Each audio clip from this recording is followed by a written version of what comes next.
ये हम लोगों के नौजवानों का हाल हो गया है।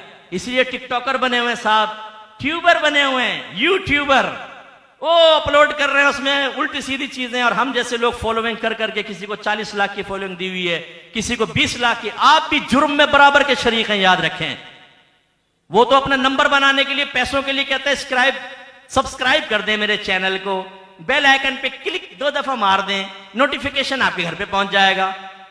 आपने कभी शायद मेरे चैनल पे सब्सक्राइब नहीं किया होगा, अल फुरकान के, या चलो हमारे प्रोग्राम देखने के लिए लेकिन आप में से कितनों ने सब्सक्राइब किए हुए हैं? आप सब्सक्राइबर हैं और इन गुनाहों के अंदर बराबर के शरीक हैं, और आप उनको ये फॉलोइंग देकर उन्हें उन गुनाहों पर डटा मजबूत किए हुए हैं। तो हमारे नौजवान आज बदअखलाकी छोड़ने के लिए तैयार नहीं। कभी किसी पीर साहब के आस्थाने पे नहीं गए, लेकिन 3 आस्थाने हमारे बड़े मशहूर हैं। ऐसे हमने बैत कर लिए, पीर बना लिए हैं। Number 1 YouTube, number 2 Facebook, number 3 TikTok. या मुर्शिद हाजिर, रोजाना मुर्शिद के चरणों में पहुंचा होता है मुरीद, और यह फिर यह फिर यह फिर यह लगे पड़े हमारे नौजवान। ये नबी की इताअत है, इसको इश्क़े रसूल कहते हैं। इसी तरह यहां कितने लड़के ऐसे बैठे होंगे कि आप बहुत सारे गुनाह सिर्फ अपने दोस्तों को राजी करने के लिए करते होंगे। बाद वक़्त मूड भी नहीं होता, तबीयत के मुआफिक भी नहीं होता, दिल नहीं चाह रहा होता, लेकिन क्यों करते हैं? दोस्त है ना यार, दोस्त कह रहे हैं, दोस्तों के साथ खड़े करना ही पड़ता है। ये हमारे नबी का इश्क ये इस चीज का तकाजा करता है, वो तो पाकिज़गी का तकाजा करता है। रिवायत में आता है कि नबी करीम सल्लल्लाहु अलैहि वसल्लम पर्दे में रहने वाली एक कंवारी लड़की से ज्यादा शर्मीले थे। आप अंदाजा करें क्या मंजरकशी की है। पर्दे में रहने वाली एक कंवारी लड़की से ज्यादा शर्मीले थे, इतनी शर्म हया वाले। और हमारी बेहयाई का आलम यह है कि हम ना तो गुफ्तगू को लिबास पहनाते हैं, ना बाद-औक़ात अपने जिस्म को लिबास पहनाते हैं, उसे भी बरहना कर देते हैं किसी के सामने, और गुफ्तगू भी नंगी करते हैं हम। बिल्कुल हमारी सोच भी गंदी हो चुकी है। गंदे मनाजिर जानबूझ के जहन में लाकर उनसे लज्जत हासिल करना, और आखिर में गुस्ल अपने ऊपर वाजिब करना, ये नौजवानों की आदत। गंदी फोश मूवीज देखना, पोर्न वेबसाइट्स के विजिट करना, वो लिटरेचर पढ़ना जिसमें तरगीब दी जा रही है कि अपनी मां से जिना करो, अपनी बहन से जिना करो, अपनी भाभी से करो, अपनी सास से करो, अपनी सगी बेटी के साथ करो। और हो सकता है कोई किरदार खुदा ना खास्ता यहां बैठा हो। मैं चूंकि अवामी आदमी हूं, मेरे पास कई केस आए, सगी बहनों से जिना किया, खाला से, फुप्पी से, मां से, बेटी से जिना।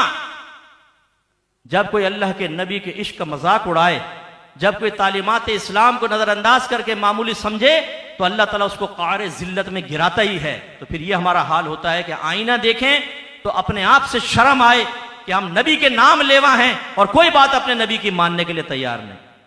ज़हनों में गंदगी भरी हुई है, ज़बान में गंदगी भरी हुई है। और जो कॉलेज यूनिवर्सिटी में पढ़ते हैं मेरे बच्चे, अगर आप इन्वॉल्व हो गए तो अल्लाह ताला आपको महफूज फरमाए, वरना उन ग्रुप से बचिए कि जो आपको सबसे पहले अपने करीब करेंगे। और ये अक्सर उम्र में बड़े होते हैं, ये आपसे थोड़ी उम्र में बड़े होते हैं। अपनी उम्र से बड़े लड़कों से दोस्ती ना करें। वो सबसे पहले आपको करीब करके आपको जांचेंगे, परखेंगे, देखेंगे भोला भाला ये, फिर आपके अंदर से हया को निकालेंगे। वो आपको लड़की कह के छेड़ेंगे, यार तू लड़की, मर्द बन मर्द। अच्छा मर्दानगी तुम्हारे नजदीक क्या है? ये देखो लिटरेचर, गंदा लिटरेचर देखो, गंदे काम करो। फिर तरगीब देंगे, खुद पे गुस्ल वाजिब किया करो, इससे कोई फर्क नहीं पड़ता। वही हकीम होगा, वही डॉक्टर होगा, वही सर्जन होगा, वही बाहर की डिग्रियां लेके आया हुआ है डॉक्टर, सारी ऊंच नीच आपको समझा देगा। हमारे बच्चे उसमें लग जाते हैं, गुनाहों गंदगियों के अंदर। जब एक कहते हैं अपना साथी हो गया, फिर चौथे को पकड़ लेते हैं। ऐसे गंदे गलीज लोगों से आप दूर रहें। जब मैं एक कॉलेज में गया, नाम नहीं लेता हूं, तो मुझे ऐसी एक सोबत मिली, जब माहौल से पहले की मैं बात अर्ज कर रहा हूं, जिन्होंने बाकायदा इसकी तरगीब है। ऐसी नशा, अगर आपने जो कोई नशा करता है उसकी इब्तिदा देख लें, सिगरेट पिलाने से हुई होगी, या सिगरेट पी ले, नस्वार रख कर देख, फिर इसके बाद चर्च पे ले आए, इसके बाद हीरोइन पे ले आए, इसके बाद ना माँ की परवाह ना बहनों की परवाह। लड़कियां आज हीरोइन पी पी के अपनी इज्जत लुटा रही हैं। आपको पता है हमारे दीनी इदारों के अंदर अगर दाढ़ी वाला गलती कर दे, मैं उसकी हौसला अफजाई नहीं कर रहा हूं, उसने गलत किया, लेकिन उसे मीडिया पे उछाला जाता है और यूनिवर्सिटी के अंदर एक लड़की एक हीरोइन की पुड़िया के लिए अपनी इज्जत बेच दे, उसके बारे में कोई कलाम नहीं किया जाता। ये मैं आपको एक वसीयत और नसीहत कर रहा हूं, अपने नबी के कलाम को मामूली मत समझें, इश्क रसूल की हकीकत को समझ जाएं, वरना खुदा ना करे आज नहीं तो कल हो सकता है कि आपकी बेटी भी इसी तरीके से हो जाए, आपका बेटा भी गंदगियों में पड़ जाए। क्योंकि जब हम शरीयत को दाखिल नहीं होने देते, जब हम हकीकी इश्क को घर में नहीं आने देते, जब हमारी नफसानी ख्वाहिशात और हमारे दुनियावी मफादात तालीम शरा को 100% कबूल करने से रोक देते हैं, तो फिर हमारे घरों में गंदगियां पैदा होती हैं।